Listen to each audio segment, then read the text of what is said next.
Hey everybody, welcome back to the channel, and welcome to Helen Crosby from Angel Wing Holistics. Yay! I'm not going to talk because Helen's been shuffling cards and she keeps going, oh, wow. So Helen, go. Wow. Yeah. It is a wow, though. I pulled these cards and I'm going, oh, there it is. There it is. And that's the thing, because we're here on this Friday the 13th right now, and it's a really interesting energy. I mean, this whole week has been bonkers energy-wise. It's been so odd. And I heard again about yet another timeline split happening yesterday, which seems to make sense because I felt like I was talking at cross purposes with a couple of people. And I was like, no, I'm over here. And it's like they're in a different reality altogether. So that kind of makes sense to me. There's a lot of shifting of ways going on at the moment. But what I'm feeling in particular is that we're very in control of it. Those of us who know. So if you know right now, if you're intentionally manifesting your life, you are intentionally manifesting your life. Yeah. And the people who are kind of looking for the outside to tell them what's happening are being led by what's outside of them. It's very curious what I'm seeing. Right.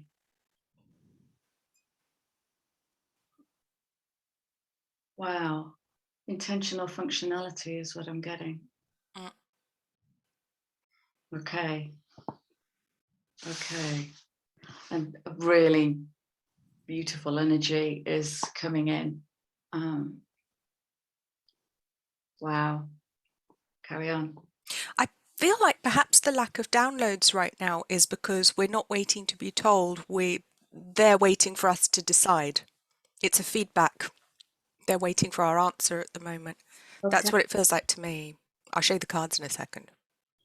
Right. Okay. I want to bring one card in to kind of set the frame. And I want to remind guys, these cards don't feel yesterday's cards. In fact, I'm not going to bring yesterday's cards in because they no longer feel epic. But I was saying to Helen before we started recording, I've dug out every non-3D deck I can find. So shuffling, I never use this on camera. And this is an amazing deck. I'm shuffling this deck. And Wow. the act is soul. So soul is bridge to the void. It is where we listen, where we go hunting and shopping and gathering and foraging and searching for codes, blueprints, manuals to download, bring back here. This is what I'm channeling in a very different energy here. This is very, very different to build in this reality. Okay, so let's all set the frame if that's all right with you, Helen. Emptiness. Yeah. But you know what I really notice on that card is that pyramid at the top pointing downwards, like it's your turn now. That's what jumped out to me. It's like, oh, it's your turn. Come on, little earth being, make a decision. It makes a lot of sense. Yeah, that makes a lot of sense. Okay, I'm going to drink my tea. It's over to you, Helen. I shouldn't poke my crown chakra. I'm actually quite sensitive on my chakras. I don't know if you are. I don't know if anyone watching is, but I'm really sensitive. If someone like does something very close to my crown, I'm like, get off. Even myself, I was like, oh, that's a bit pokey. Do that again.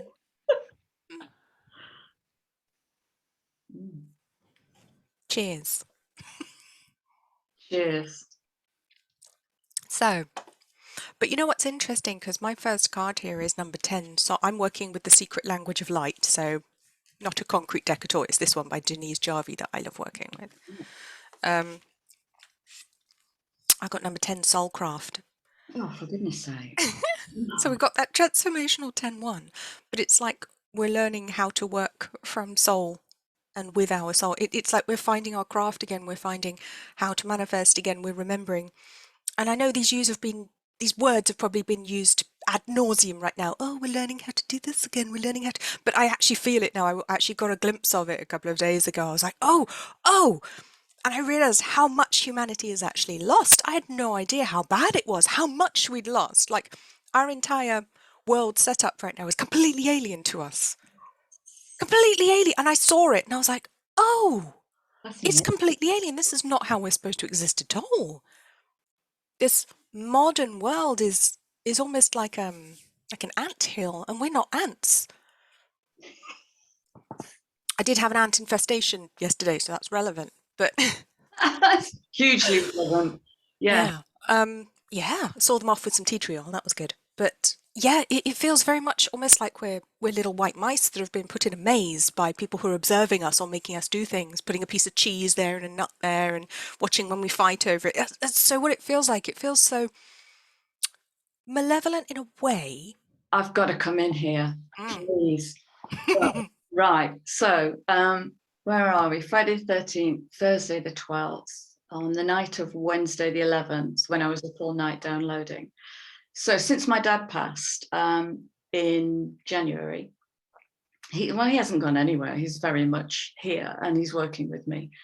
And I was getting these downloads about emotional attachment to labels. And that kind of went off in lots of different directions. And I may or may not bring those notes. I think it's all going to get covered today. But my dad came in to remind me. So my dad used to work in mental health and they used to do experiments on mice and mice/behavior. And they built this maze for mice.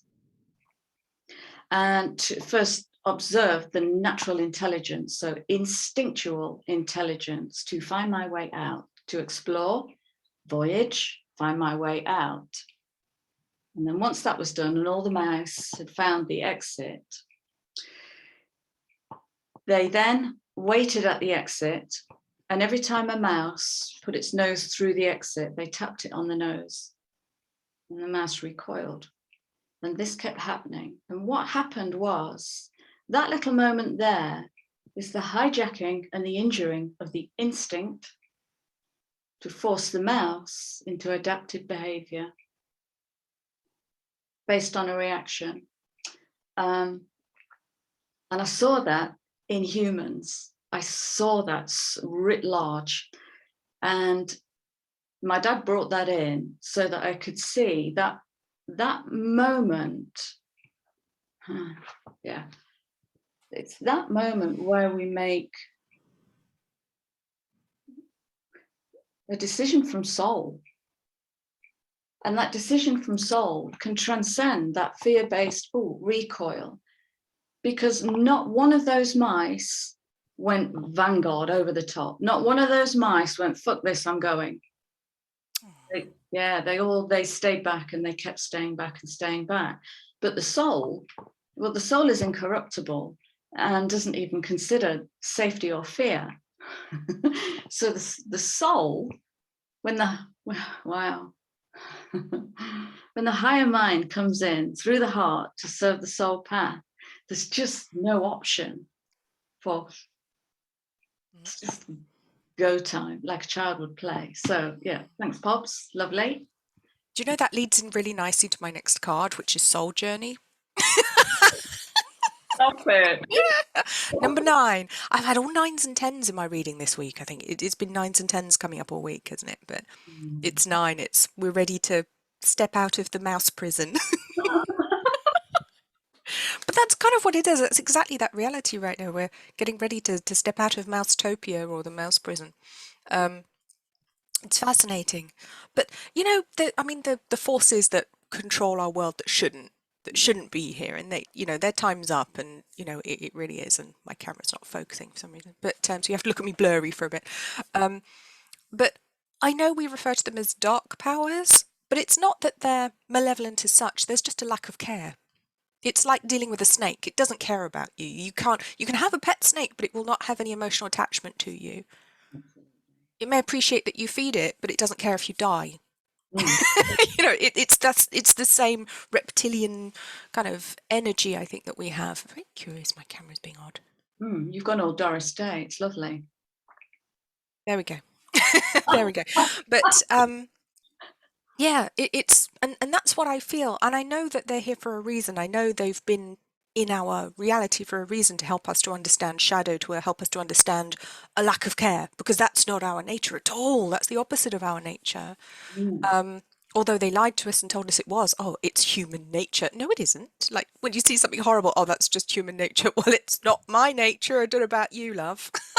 You know, but it is. And we're coming right to the end of this soul journey now on this number 9, moving into 10 soulcraft. And it's like we're being challenged now to take over again. You can leave the caretakers behind and step out of the creche, step out of the mouse maze. That's exactly it, though, isn't it? Yeah, I got to say, my legs have got goosebumps all over. They want to run. They want to go and play. They want to put on bag clothing and go and play. Child. Yeah, definitely. And you know, if we're talking about, okay, right, law of correspondence, as within, so without. There are no two. The law of polarity, sorry, there are no two opposites that cannot be reconciled. For the dark to exist, the light must also exist. For the dark to have power, the light must give it power. And to give, because basically what we're talking about is psychopathy. So a human being with no empathy. So for psychopathy to exist as a controlling, fearful force, victimhood and sacrificial, that kind of stuff, has to feed it. And what we're coming out of, we're coming out of the age of Pisces. Oh, wow. Well, no wonder they're trying to encourage everyone to play victim. Oh, you're a victim because this label. You're a victim because that label. Oh, you could have this label and you too could be a victim. It's almost like ads running on the TV, metaphorically speaking right now.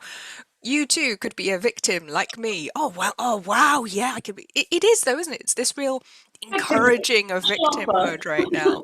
Yeah, absolutely. 30% off for May.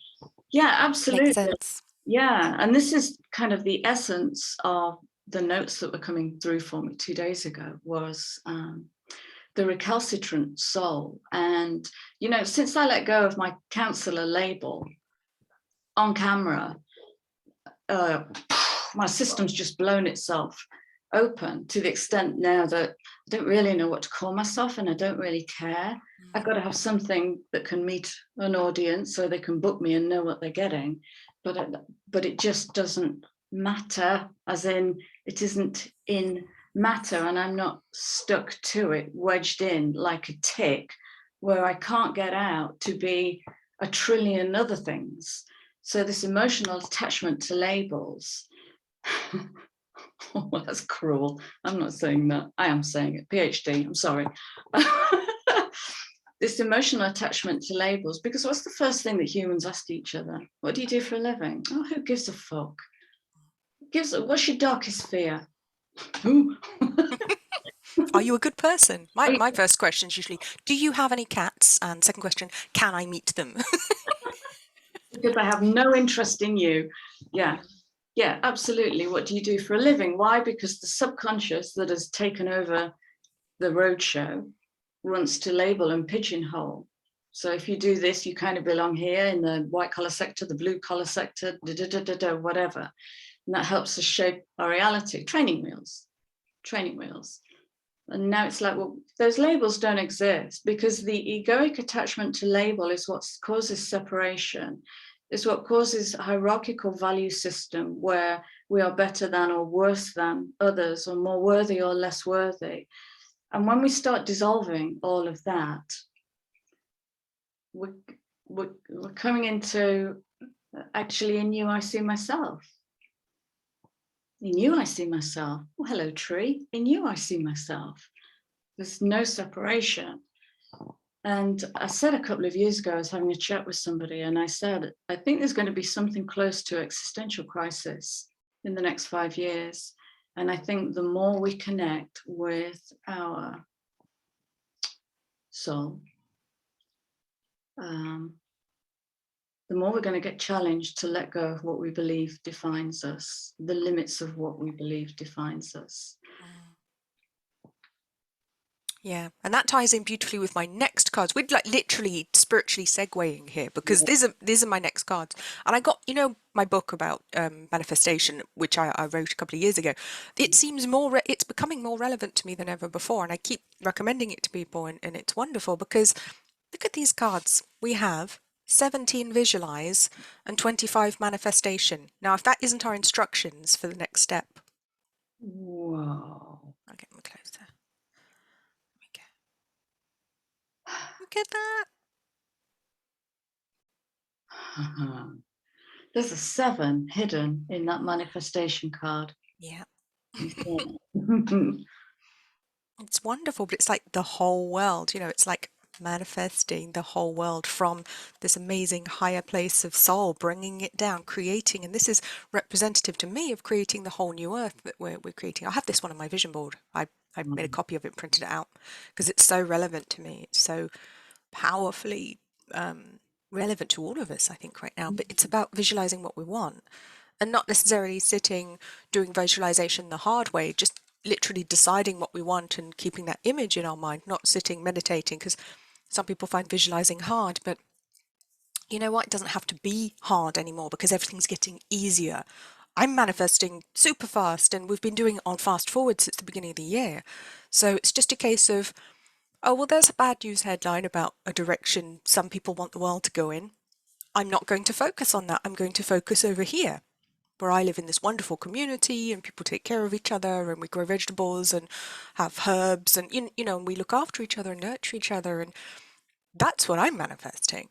And I think we need to be really careful at the moment about all the bad news stories, because they're so desperate to capture us back in. I mean, you know, I call them dark forces, but it's not really the right word, but it's a word. What else do I call them? Anunnaki? I mean, you know, if I start talking about reptilians, people tune out, you know, and it's like, well, we don't actually know what they are at all. But there are definitely people in the world that want to control us in a certain specific way, which is very anti-human. I don't know what they are, but I do know that I don't want to be controlled. I don't know what they are, who they are, exactly where they came from, but I do know that I don't want to be controlled. I do know that I am a sovereign being and the master of my destiny. And as I told you yesterday when we were speaking off camera, I got such a strong message that their time is up. The bell's ringing. It's like that analogy that I give of, you know, when you go swimming and they give you a coloured armband and it gives you like half an hour in the pool, and you have your yellow armband on, or a little, you know, a little wristband, and then a message comes over the tannoy saying, oh, can all swimmers with yellow bands please leave the pool? Or probably sounds like that. In my head it sounds like that. And you have to get out, and then some other kids with pink armbands get in the pool. You know, and it's very much like that right now. They've been told to get out of the pool for the past couple of years, which is why they're upping the ante so much to get the control grid back into place to control us with victimhood, which feeds their psychopathy, as you explained so beautifully there. But they need to get out the pool now. And this is the point where the lifeguards come along and start prodding them with sticks, going, get out the pool.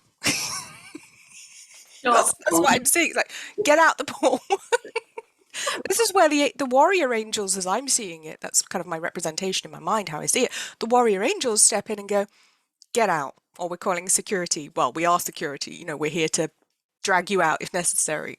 So they're in trouble right now. And that was the message I got yesterday. The bell's ringing. Their time is up. It's not just running out. It's up. They have to go. They have to go now. And the words that they gave me is the consequences begin today. And that was yesterday, so on the 12th. I like that it was on a 12. Oh, on a 12-3, perfect governance. That was a very definite energy, wasn't it?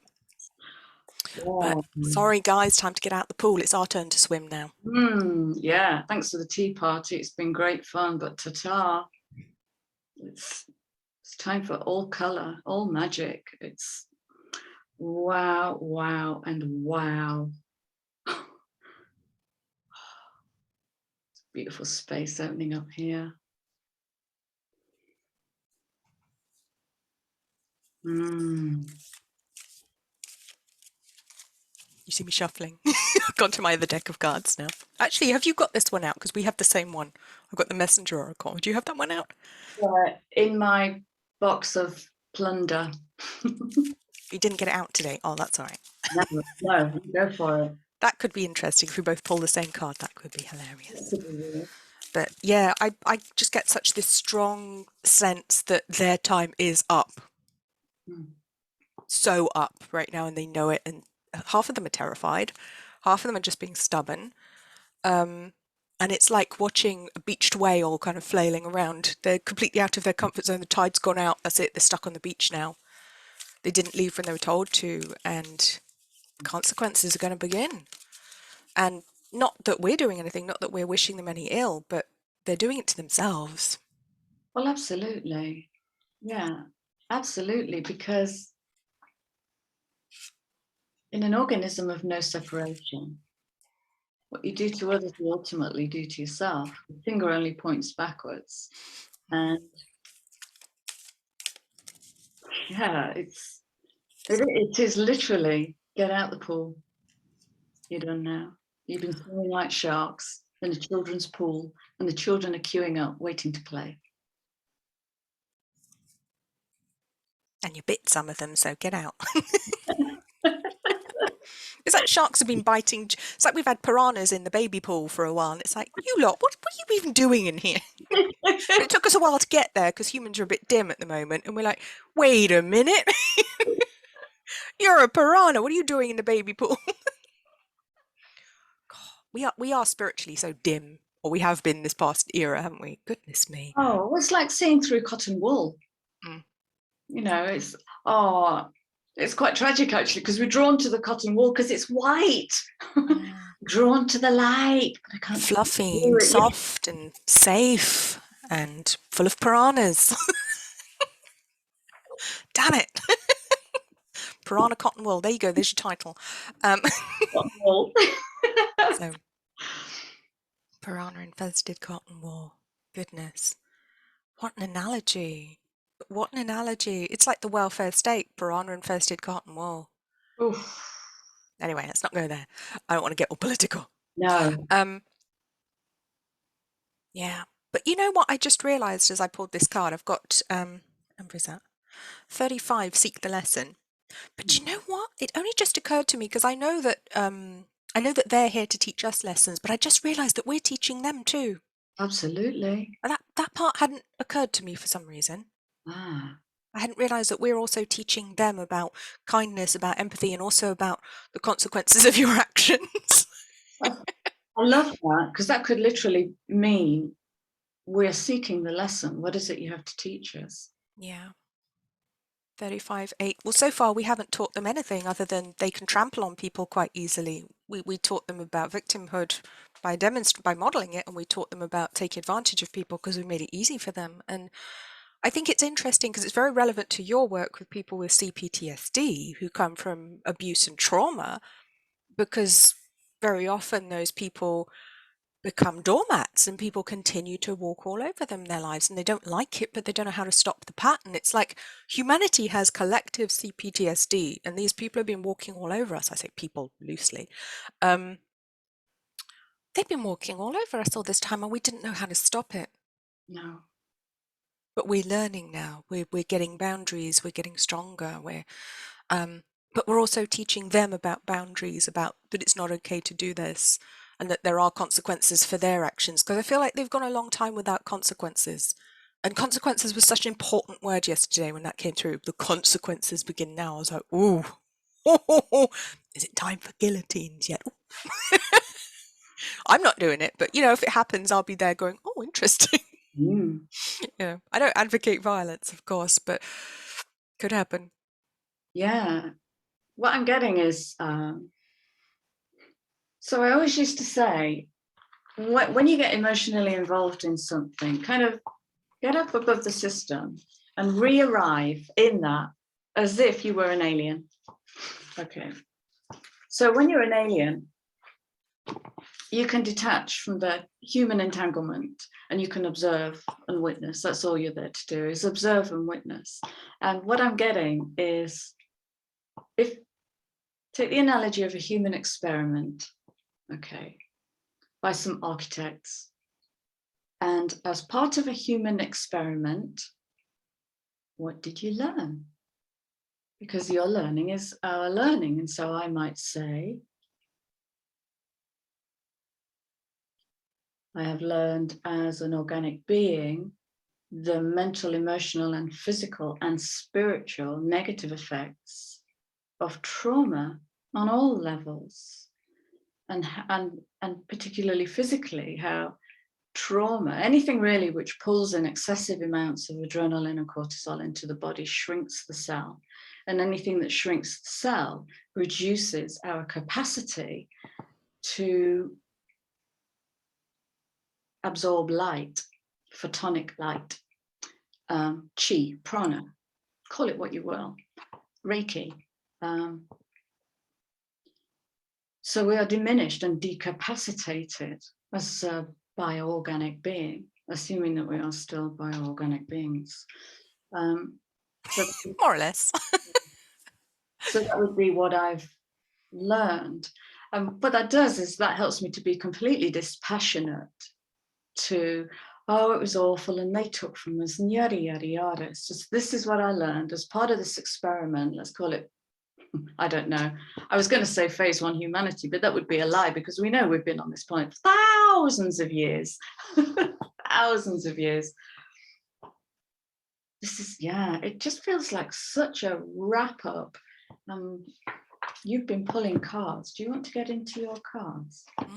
I do actually, because it's lovely, because it's like, particularly this century with the 2 energy coming in, and we know how turbulent 2s can be, and I'm always talking about when 2's out of balance, it's literally shit, which is why we call shit number 2. Apologies to anyone who doesn't like swearing in the audience, but we're British, so this happens. Yeah, but we've been finally nourished, and it's nourished the soul. 2911 too. I mean, wow, we've been drinking from the waters of life finally, and we've been gasping for it all of this time, and suddenly it's coming in, and our eyes light up and we go, oh, this is who I am. I knew there was something. And it's interesting you said about lacking the ability to absorb photonic light, which is coming through a lot of galactic rays at the moment. Another reason they want to block out the sky, block out the sun, which they've been trying to do. But I think this is why back in the old days of Reiki, when it was kind of first being made popular in Japan, people took a lot longer to heal. You'd have to learn it for 2 years. You'd have to do an apprenticeship for 2 years. These days, you could literally do it in a couple of days because we're energetically advanced so much more from 100 years ago. We're different beings, I would say. I agree with you. I do. I was having this conversation actually with somebody the other day. And it was in terms of, have you ever meditated? And sometimes when you say that to somebody, it can trigger instant overwhelm at the thought of having to do. And so inner visualization as a healing tool for trauma is bloody marvelous. But when I started meditating, I don't know, 25 years ago, we were on ADSL. And it took ages to connect in to one guide. And as the time has gone on, we're like super broadband now. It's like instant connection. I know there's a relative curve that I've got faster, quicker, better. But these days, if I can take a client on session 1 or 2 straight into inner visualization connection, it's fast. It's really, really super fast. And we've been building that. We've been doing that by clearing all the cotton wool out of the way. And I think that's relevant to the newer souls that came through as well, because when I was learning about mediumship and spirituality in like the spiritualist churches, and their information's basically 100 years out of date, because they were saying, oh, you can't do this and you can't do that. And I was like, well, I can do that. So I don't know what you're talking about. Not just me, other people who were of the younger generations coming through going, well, we're able to do those things. What are you talking about? It's an evolution. I think that's the danger of dogma by calling it a religion and instituting rules. That's the danger, isn't it? It doesn't leave any space for development and exploration. I'm an experimental medium. Absolutely. Yeah, completely. And the label of mediumship has been so heavily woven in to, I see dead people. So much more than that. It's so much. A medium is a hollow bone. It's a medium used between dimensions. That's all it is, a hollow bone. I love that. Yeah, you've got to play with it. Otherwise, where's the child? Where's the child in this? Absolutely. And then my next card, staying on the 2 energy, is number 2. But it's be patient, number 2. It's the need for, this is going to take some time. Not everyone's there yet. You know, we still have some things to sort out. It's going to take a while, but we're getting there. It's like the light is shining on us and we're changing colour slowly, bit by bit. But this bit's still in the dark. The lower chakras haven't caught up yet, or whatever. So metaphorically speaking, yeah, we're starting to see the galactic rays coming through. Look at these stars. Yes. Coming through. They're all coming through. Predicted in oh, I can't remember the name of the author. It'll come to me. One of the many Barbaras. I can't see her book because it's behind my calendar. But she wrote A New Earth. Oh, But Marciniak.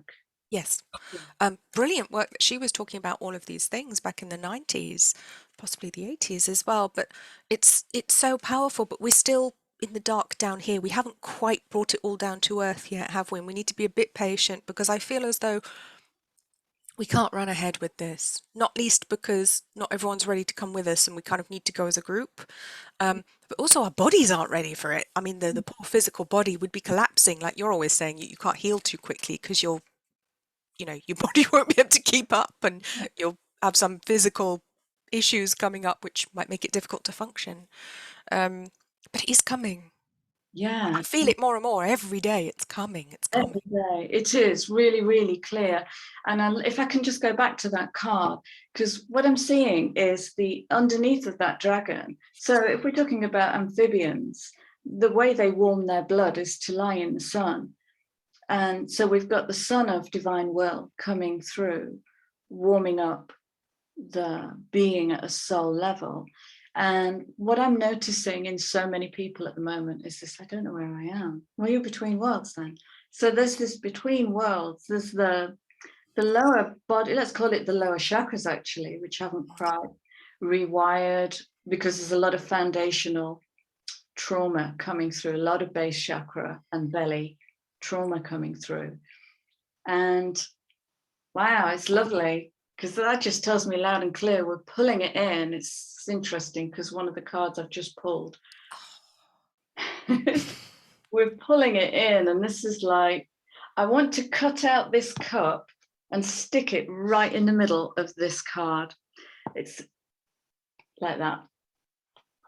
So we're pulling it in. And while we pull it in, there will be this between worlds thing going on while the bottom of the body warms up, while the blood re-imprints, recodes. Divine matrix. Beautiful. Yeah, patience. Patience. That's the key card here, isn't it? Because I feel as though there are a lot of people who are very worried that it's not going to happen because it's taking a long time, or, oh no, it's not going to happen. We're going to end up in this a dystopian control grid and it's all going to be terrible. Well, no, give it a minute. It's like you just put the water in the teapot, give it a minute. You can't pour it out yet. And also the changes are not going to be unilateral, because systemically, well, everything's in balance. And as Jenny says, balance is not symmetry. And, that's so right. The middle of the pole is not always the balance point. You make a pot of stew, you're not going to put the equal weight of salt in it. You're just going to put a sprinkle of salt. So those that aren't here to come through, I just got a beautiful wave of compassion for that. Like, literally, last night I was tuning into Pisces, and I was sending my thanks to Pisces as an archetype for holding this cauldron of pain, ready for individuals to come in and go, well, I'll have that bit, I'll take that bit away and I'll work on that bit. And just thanking Pisces. So there will be people systemically who will occupy part of the matrix that holds the 3D. actually that holds the Piscean, because this ain't going to happen overnight. This is going to take years and years and years. 12 it's going to take years and years and years. Yeah. So we won't all go through. We won't all be able to get on that next Hogwarts Express. And that's why, you know, we talk about loving without judgment. Free from judgment, free to love. There's no judgment. It's their choice. It's their choice. Sorry, I interrupted you there. No. I was thinking it's just as well we're not all getting on the Hogwarts Express, because there wouldn't be room. Where would you sit? You have to wait for the next bus or the next train or the next boat. We're all going, but, you know, some before others when we're ready to. And I think that's one of the most important messages for those of us doing our spiritual work who are aware. And I know there's a lot of fear among the spiritual workers and the people who are here to progress to the next level. There's undoubtedly still fear that creeps in because it's a frightening time right now. It's like we're upping the ante, so they are as well. And that's the scary bit, watching them up the ante, and the psychopathic energy is really going for it right now, although I know they're not going to win. They've already lost in the ether, but if there's such a thing as winning or losing. But there's a lot of fear, and that was the message coming in, which is to have courage. And it came in along, so it's 14, have courage, alongside 11, embrace the masculine. The divine masculine will support us if we let it, but we're being told to cast out the masculine, which would be terrible right now. That would be a dreadful decision to make. That would be catastrophic. We need the divine masculine more than ever, because how can the feminine come into her power if the masculine isn't there to mirror her and to balance her out and to support her as well? We need both. Yes. We can't just be one or t'other, as you know, as the Age of Pisces showed us. When it's all the masculine, it's a bloody mess. Look at the state of the place. Yeah. Oh, they're beautiful. And it's fascinating because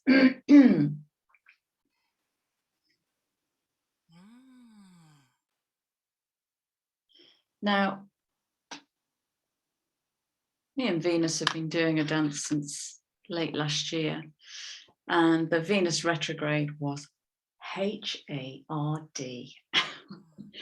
It was hard, and I was asking the collective question about, are you sure that's all you're worth? Are you sure that's all you're worth? And then Mars and Venus start traveling together. Here we go, the masculine and the feminine, revolutionizing relationships. And Venus has just gone into Aries. So the feminine, not too powerfully, has gone into Aries, into that fire masculine, which is the first house of I. And the beginning, and we've got Jupiter going into Aries, which begins a 12-year cycle. 12. Wow.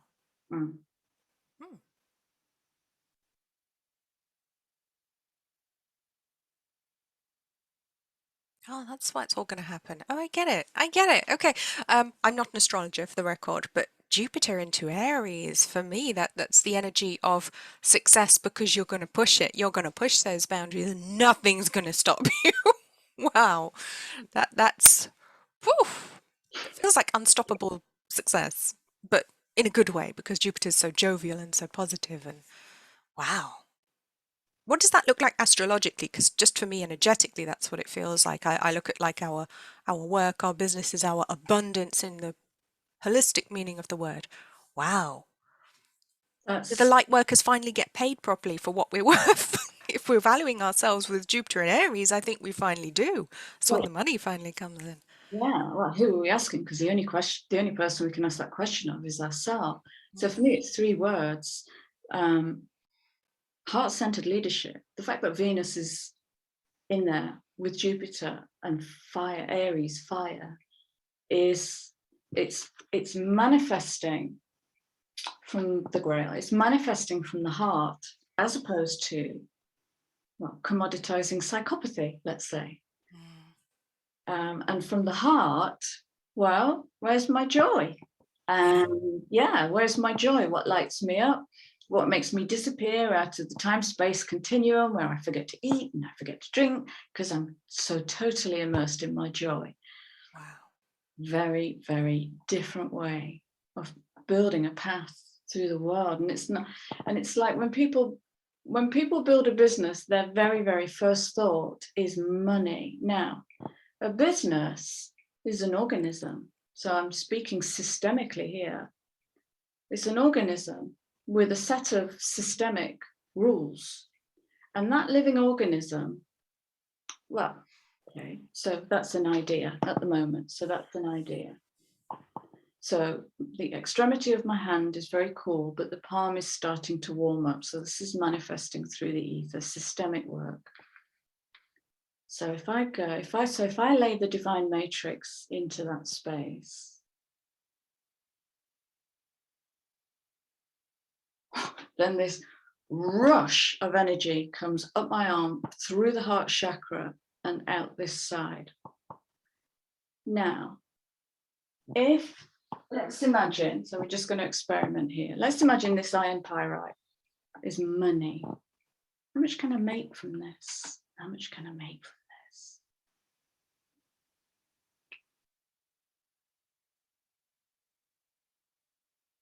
That's horrible. That's base chakra. That's taking me, all of me, into my base, very grounding, but I'm in my base chakra and it's dark and it's flat. There's no wavy lines. It's just flat. This is really interesting, actually. I hope you don't mind me playing like this. So if I take my shaman stone and we bring in the cosmic shaman, or Ophiuchus, and we place that on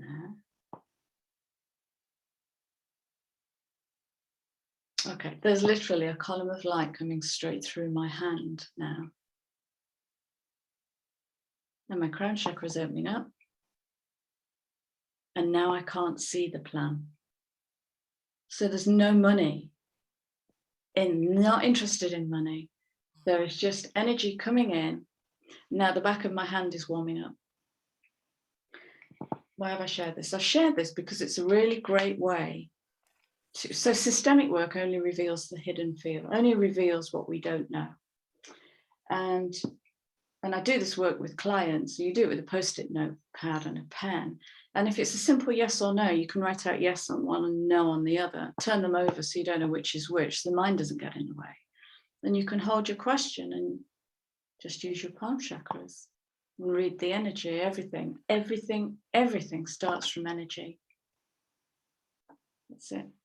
That's my sermon on the mount for today. That's fascinating. You know, as you were speaking and saying about corporations, I was reminded of a film which, if you or people watching haven't seen it, it's called The Corporation. It's a documentary. If you haven't seen it, I strongly recommend it. You probably find it on Odyssey. It might still be knocking about on YouTube somewhere, but it's a documentary called The Corporation. And the crux of it is showing that the way a corporation is run is psychopathic. The corporation as an entity is a psychopath. As you said that, I was like, oh yes, that's why, because the corporation's a psychopath. We need a whole new way of doing things. It's that old psychopathic dark energy that was brought in. It's quite shocking, actually, how bad it is, because we don't realise we act like little cogs in a bigger machine and we just do our job, and we don't realise how harmful that can be when we're just doing our job, and that film was a bit of a revelation to me. Yeah, highly recommend that one. Definitely, as an organism, it is a psychopath. We've got to care, We've got to care and work in a loving environment. You bring that word into a corporate environment, like, what? I remember once sitting in a manager's meeting when I was a corporate slave, and we were promoting one of the guys, and this guy looked as nervous as a child, and we were giving him quite a big role, and all the other blokes, I was the only woman there, all blokes were like, slapping each other on the back, and I looked at him and I went, how are you feeling about this? And they all looked at me as if to go, are you having a period? It was that kind of energy. Oh, yeah. For fuck's sake, how do you feel about this? And we had a word later and he was scared shitless. But where's the space for him to bring that into a room full of men who are going to judge him and deem him to be a girl? Yeah. And how many times have we been told at work, don't bring your problems to work, don't bring your emotions to work, don't. And I remember thinking, how am I supposed to do that? Am I supposed to cut that part off me as I walk through the security gates or something? That's not how I work. That's not how anyone works. You can't leave that stuff outside of the workplace because you're a whole being. It's cruel. It's cruel, and it forces you to try and repress things, which is extremely harmful. No wonder people go off with stress all the time. Jeez. Have you ever seen The Golden Compass? Yes. When you were talking in there, I saw The Golden Compass, which is a fabulous film, Golden Compass, and it's the scene where they capture the children, they put the children in the cage to separate their Demon. soul, which is a little animal. Mm. And that's basically saying, leave your soul at the door and come in as this husk, do as you're told. Oh God, sorry. But they all died. Do you remember all of the children that had their demon removed? They all died. They died. Yeah, they couldn't. They were like lost souls. They were literally. Yeah. But I mean, I haven't read the books, and I know there's quite a few of them in his Dark Materials series. And I heard from a friend who had read them all that apparently at the end of one book, one of the lead characters, I forget, sorry people, I don't remember, had somebody actually removes their demon so that they can grow up. And I remember thinking, oh, that's horrible. Oh, energetically, it was like a slap in the face, and I thought, I cannot read those books. Yeah, I bought all 3 books. I've never read them. Oh. but I bought them just to kind of presence the energy, because everything's energy. But wow, yeah. And if I speak systemically, principally, there is organizational systemic and personal systemic. Personal relationships, organizational work relationships, and they are almost always, almost all of the time, entangled. If you wake up and you've had a bad morning, there's no way you cannot have that still in you when you go to work with compassion and friendship, kinship. It's not going to be a problem, is it? How are you doing? You look like shit. I feel like shit. Yeah. Okay. Yeah, just. Yeah. It's interesting, isn't it? Because I remember when I worked in a big corporation, and we were all in different teams, and one team, a member of their team had actually died. I can't remember if it was how, but it was very tragic and very sudden. And they were in bits, the whole team. I mean, they were quite close-knit. They were good friends outside of work, and somehow most of them had dragged themselves into the office. I don't know how. And so they'd actually shut off their phone line because they couldn't deal with taking shit from customers that day, which was completely understandable. And I remember taking a call for that team, and I used to work on the team, so I knew, how to deal with the customer's issue, and I could tell them exactly what was going to happen. And I had to say to them, I'm really sorry, I can't transfer you because they're not able to take calls because a member of the team has died. And this customer kicked off at me like, what do you mean? I said, oh, I'm really sorry. There's been a bereavement on the team, and they're in bits and they're very, very upset. I will help you. And I was just thinking the lack of any compassion whatsoever for these human beings who just suffered a huge loss from this customer who's demanding. It was just his bloody car. It was car insurance. And he was moaning, oh, my car's been written off. When am I getting my money? Okay, it's coming. It's being sorted out. I can actually see you on the system. I can tell you all of the information that you need. But the fact that he was like having a toddler tantrum with zero compassion whatsoever, didn't care that these people were suffering, grieving the loss of their colleague, and all he could do was just shout. And I thought, wow, you bastard. Give a piece of my mind in my nicest customer service way. Wow. And he was in his own trauma too. He was in Sorry? his own trauma too. So he lost a car, which doesn't compare to the loss of a life, but he was in it and couldn't express it. So it came out as rage. Oh, there was a lot of rage. I have to say, working in motor claims, you experience a lot of rage coming at you. It's a horrible, horrible environment. People don't tend to last very long, and the ones that do, you kind of watch them become a shell of their former self. So, not recommended as a career. It's horrible. But again, it's that corporation energy, isn't it? It's not nice. It is. It's coming down, and I read statistic the other day about the Great Resignation. Yeah. 250,000 people in America, which in American relativity is like that many people, but that's a significant shift. Loving it. I'm just noticing this card. Wow. Alignment, reconnection to many different dimensional selves. Oh, wow. I really love where it says no wrong path, because that's been coming up a lot for me in readings for clients, because they've been saying, oh, what do I do? Do I do this one or that one? And the message just keeps coming through. No, there's no wrong decision here. It's just a choice. The message used to be, oh, you should do this one, not that one. But kind of this decade, it's becoming more and more, there's no wrong decision. It's just a choice. Look at what that echoes. That echoes what you said at the start, which was stop waiting to be told what to do. Yeah. Yeah. People aren't good at that. Absolutely. Look at this for an alignment. So this is literally Earth coming into alignment with many different dimensions, different timelines, which again is echoing what you were saying about there's been another timeline split, or even another timeline alignment. So it's all aligning with Earth, which tells me loud and clear these codes are coming to Earth. So they will support the physical manifestation of what's coming in. Wow, it's like a ping. Yeah. And Jem from Wild Reader was talking about diamond codes coming in at the moment. That's what she's sensing, because she works very much with those off-world energies, those powerful wild energies. And she's saying, yeah, it's the diamond codes coming in right now. So that's what's hitting us. It's powerful, powerful stuff. It's amazing, especially when you consider we are carbon beings, and diamond is after the sulfur work, isn't it? Of course it is. Once you compress that coal for a few thousand years, then you get the diamond. Oh, okay, yeah. This is the resurrection of innocence and purity. This is the manifesting without another's imposition under the guise of I'm helping you. You know, I'm not helping myself. I have to help myself. What does that mean? That means I've got to jump in the deep end. And if I drown, then today is my day to drown. It's setting the child free, dropping shields, divine love, your heart is healed. And that's supported by,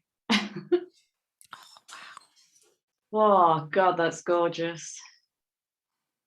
I learned something about this. Now, I haven't checked the science of it,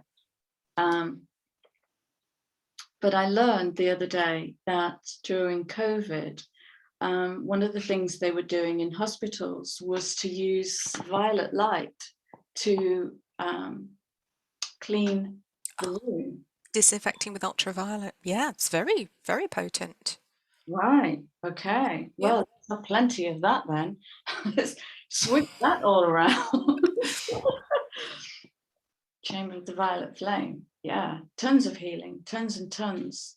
So yeah, I think Venus. I think Venus has been working so delectably. So delectably.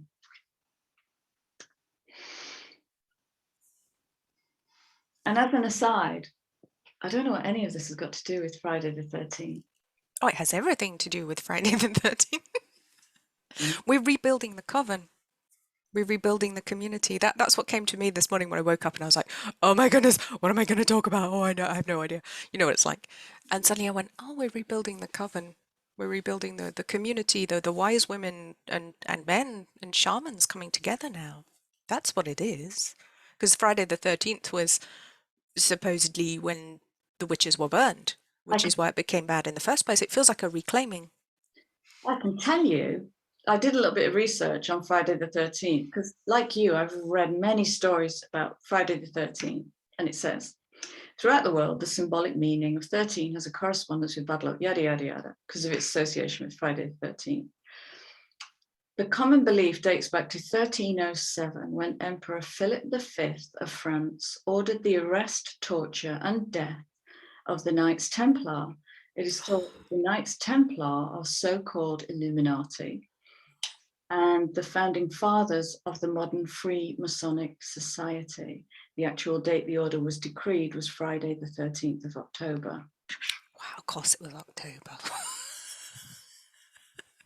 Beginning of the Grail, yes. Wow. You know, I've been to the torture museum in Carcassonne in France, where they tortured the Knights Templar, the Cathars. The energy is horrific. I'll tell you, it's horrific, but it's very interesting as well. Wow. Wow. Yeah, it's well worth a visit. Going to Carcassonne. It's almost still intact. It's a walled town at the top of a hill. It's wonderful, apart from the weird bit in the middle where they tortured people. But let's try not to get you a YouTube strike. I'll try not to say that word again. But it's funny, as you were saying about you don't do for me anymore, I do for myself. I pulled this card, let go, 18. So we're on the moon energy, 18-9. Moon Hermit, let go. And this is the sword of truth. I don't know if you can see the word here. She says truth on the hilt. This is the, and then we have this amazing, my words are going. We have the amazing Merkaba up here. The Merkaba. But it's a multi-dimensional Merkaba, if you look. You can see it. It's like a... So I think Friday 13th for me, I'm feeling it is a letting go, but it's almost something of a forceful one. It's a cutting the ties with the old system now. We are literally going, no, not doing that anymore.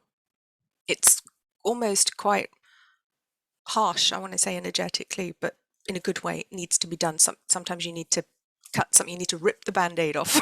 It's a ripping off of the band-aid. That's today's energy. That makes perfect sense. Because I got Excalibur with that card, and then I got Merlin coming in. And being too afraid to even try. Oh, wow, here we go.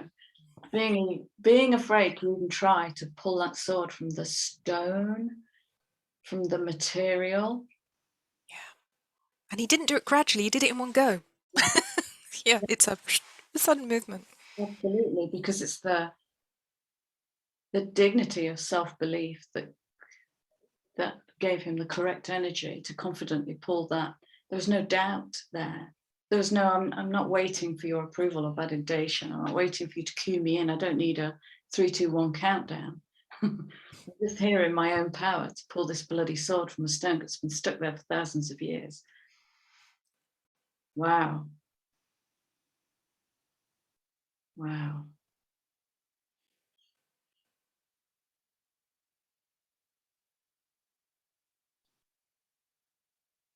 It's what's really fascinating me is how new this energy feels, and it feels new to me today because there's an absence of voice. Like, it's just my voice today. It's just my voice. And I'm aware that I was holding, oh, of course, all my ENT stuff's gone. That's interesting. Sorry, before we came on camera, I said to Helen, you'll have to forgive me because something's happening in my ear. I felt like I was on an aeroplane without a boiled sweet, and throat and nose, everything. And now that triangle, it's fine. It's all fine. So it's not like there's no tuning in. That's what I'm saying. There's no tuning in. And that came immediately after I dropped that counselor label. That was keeping me so small. But it was the translator for people to come in on, or was it? I don't know. I always felt that title diminished you. Whenever I referred to you as a counsellor, I always kind of half cringed, like, doesn't really do her justice. Right. Well, thank you. Well, thank you. I've been asking people, because others see my blind spots. Others can see what I can't. So I've been asking people who know me, what would you call me? 3 different people. So we've had 2 descriptors, but one descriptor has come in from 3 different people. And that is Mary Poppins. The job that must be done, there is an element of fun. And the work is done. It's that kind of thing. Come in, help them clean the mess up, disappear off. Mary Poppins, I can work with that. And the other was Morpheus. Oh. Finding the broken connections to soul. I've always called myself a switchboard operator. So when a client comes in, I'm off. This is the bit that nobody knows about me. I am in the void, finding broken connections, and I plug them in. Certainly, room 404, certainly. I'll plug you back in. Plug them back in, and that we call, in shamanic work, we'll call that soul retrieval. So, but it's not retrieving anything. It's just a part of us that got displaced with trauma and has kind of been floating around, unowned, unintegrated. Yeah, switchboard operator, Morpheus. You want the blue pill or the red pill? Yeah, so what would you call me if I drop if? There's no if. I'm going to have to rewrite my website. Well, you know what? I think this came from inner child, because the words that came in for me were spirit granny. But again, it's that nurturing energy. But what was Mary Poppins if she wasn't spirit nana? You know, Spirit nana, spirit granny. I like that. Yeah, I like that. I'll find it. It's fairy godmother energy, isn't it? It's exactly that. Love it. Change, definitely. So I'm going to go to, oh, that's interesting.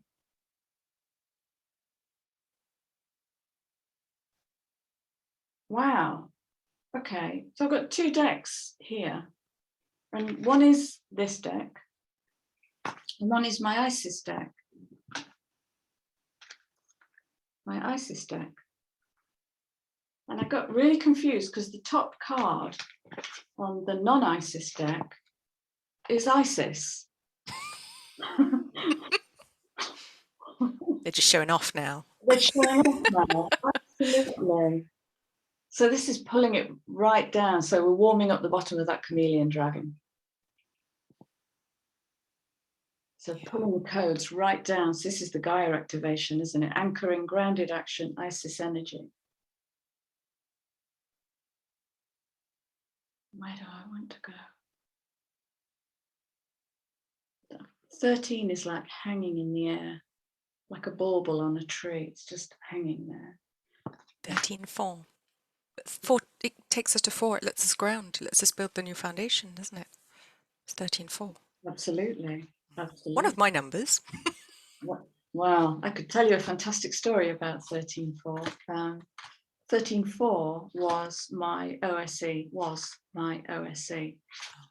And then there was this day, about, I don't know, 4 years ago, 3 or 4 years ago, when I had to get my birth certificate out. And I looked at my birth certificate and I went, oh, shit, I've been spelling my name wrong my whole life. Wow. Wow.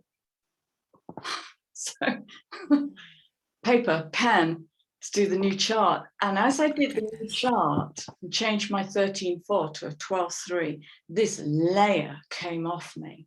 And it was just it was like I was levitating. What the hell? So of course, that's who my next phone call was. So me and Jax did the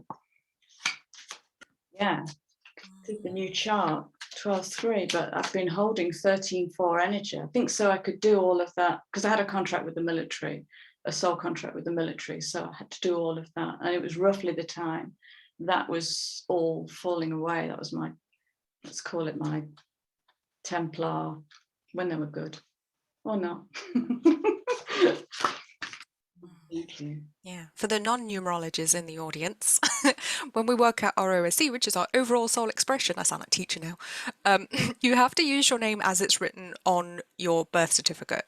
So if you get that wrong, or if you've changed your name, you still have to go back to how it's written on your birth certificate. And I have a friend whose name is spelt wrong on her birth certificate or spelt differently. So it's really interesting to look at. But yeah, that's how we're supposed to do it. You have to have it as it's written on the birth certificate. That's almost like the soul contract signed into existence when after we're born, isn't it? So that's why that's so important. Okay.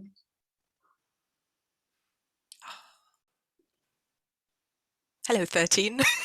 Thank you. I knew you'd get it. 13, the death card. It's over. It's over. Akash, it's over. It's like, read your own book. You're not reading mine. Get your own sword. Yes, absolutely. I'm going to show you scary hands, so you back off. I'm holding death. Let it fall. I'm talking about numerology. Oh, song. Okay, soul song. Soul song. Wow, blow your trumpet. Okay, here we go. Blow your trumpet. Blow your trumpet. Sing your song. Because you are the universe. 2911 that's our second 29. I'm sure I had 29 earlier. I could be wrong. But 2911 it's that remembrance with the universe. Yeah, there is no separation. Oh, wow. It's happening. It's happening today, people. 13th of May 2022, we're calling it. Yes, yes. This is the new world. Woohoo! It begins today. Welcome. Where's the champagne, darling? Where's the Let me introduce myself. I'm you. Hello. You're me. That's how it works. Oh, it's amazing. I remember once doing a workshop years ago, and we were talking about the soul song. We were talking about the inner voice, and I was invited to stand up and vocalize my song, and every cell in my body went no, no, no, no, no. Resisted as long as I could, and then it's just get over yourself, Chrissy, just see what comes up. And I didn't sing, I growled. It was a growl that came in, and the walls shook, and everybody went, oh, yeah, I hold that darkness, bitch. Yeah, love it. Yeah, it was a growl, and I guess a part of my ego wanted it to be melodic and beautiful, but it wasn't. It was a growl, which is interesting because the card that's just flown out. Love the darkness. Yeah. Oh, I love this. Clever, clever darkness. Ah. Helping us see the light. Where would we be without it?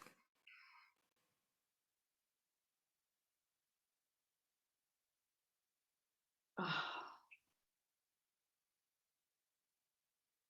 33. Okay, now they are being cheeky. Show off. 33, Translucence. Love the darkness. Literally the void coming through the blueprint. Oh, wow. Oh, gorgeous. I sense you have more cards. I actually don't. I'm all carded out. Are you carded out? Mm. So. It's lovely. We're in the new world now. I don't need them anymore. Absolutely. Bring that passport. We're done with that. Mm. We're done with that. Yeah. Oh my gosh. Okay. These are coming straight off the bottom of the deck. So these are the Magic of You Oracle. They're quite like the Angelarium. They've got that same kind of lovely darkness. So this is Burn Away the Past, coming in on that 27-9.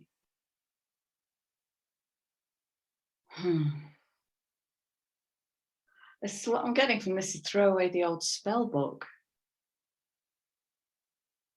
Yeah.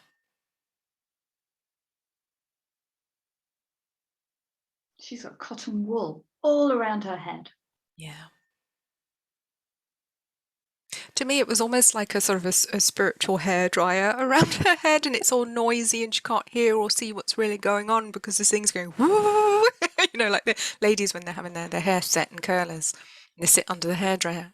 You know, that's what it looks like to me. It's like a spiritual. It's like your hair's dry now, love. You can hear again. Oh, Oh, That's it. Your blue rinse is done. You look fine. You look fine. but isn't it coming in on crone energy with the blue rinse? Yeah, it's crone energy today. It's wonderful. Yeah. And this again is echoing the labels, isn't it? Can you let go of your labels? Or, oh my gosh, oh my gosh, let go of your labels and experience oneness with the universe, which translates to oneness with yourself. That was my last card. You are the universe. Snap. Okay, that's it. That's the cast off. Yeah. Here we go. You built your boat and now you're in it. Whatever you need, you have to find. The clues will come. Be patient and enjoy the voyage. Wow. Did we do it? Did we pull it off? Think so. And I think I kind of want to say to people, that's it. You don't need us anymore. Off you go. Training wheels are off. It is literally training wheels are off. That's it. Pedal like fuck. Is that the name of the pedal like fuck? Might get a YouTube strike. I'm not sure. I have to sense that or piranhas in cotton wool. I don't know. Piranhas in cotton wool. No idea what to call it. I don't know how to spell piranha. I know there's an H in there. Yeah, there is. How do you spell piranha? Very carefully. I've fed piranhas before. They are greedy little buggers. Yeah, there's nothing else. There's just, that's it. I'm feeling this wonderful void now. It's like this is the new step. This is the new world now. Welcome. What you can do with it. Yes. Please put in the comments below what you're going to do in the new world. We don't do that anymore. This is the new world now. No one cares. It's not a competition anymore. It's great. Love it. I feel so light. It's wonderful. I do. I feel empty. It's just really beautiful feeling. Wow. So before we start saying our goodbyes, I want to ask you, is there a copy of your book in front of you that you can hold up to the camera? There is. Here we go. It's Dream Bigger, How the Law of Attraction Really Works. And it is available on Amazon. On Amazon. Now, I'm going to point people towards your website, Helen. Is there a link from your website that will take people to the book? Yes, absolutely is. Okay, so I'll put a link to Helen's website in the description box, and we declare the new world open. We do. Yeah. Off you pop. What you're looking for. Helen, it's been a blast. It's been a sacred blast. Fantastic, fantastic. Thank you so much for being here and bringing your wild, bringing your. Thank you for having me. Thank you everyone for watching. I'm very grateful. It's an absolute pleasure, absolute pleasure. So with our love, I'm going to say goodbye and thank you for being here. Fill the comments box up full and drop us a like and we'll see you soon. Take care. Much love.